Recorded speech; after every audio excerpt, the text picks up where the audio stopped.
गोबोरखि बाजाराव ओरैबायदि मानसि जादों आरोना नै दिनैहाय अयथासार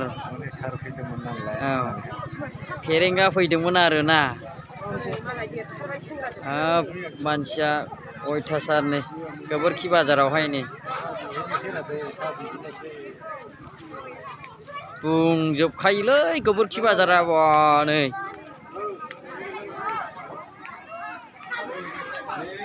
अयथासार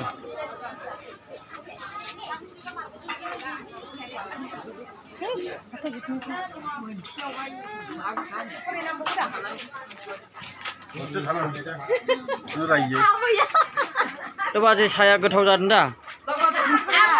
लोंनायसै जों साहाखौ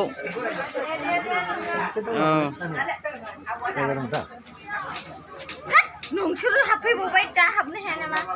जों लोंग्रोना थांनोसैलै खनसे लोंबाय थाला खननै खनथाम फैगोन बिराद गोथाव जायो साया लादुआनो दाउदैजों बानलु बाथोनजों बल्दारजोंल' माथो बाजै जुनानै जाबासो मोनजायो दा गासिबो खोबनायसो ना आच्छा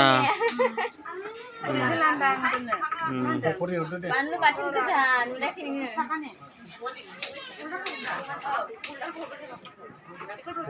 अयथासार गोबोरखि बाजाराव दिनैहाय मानसिया थिखावखादों हालो दैलोनो नै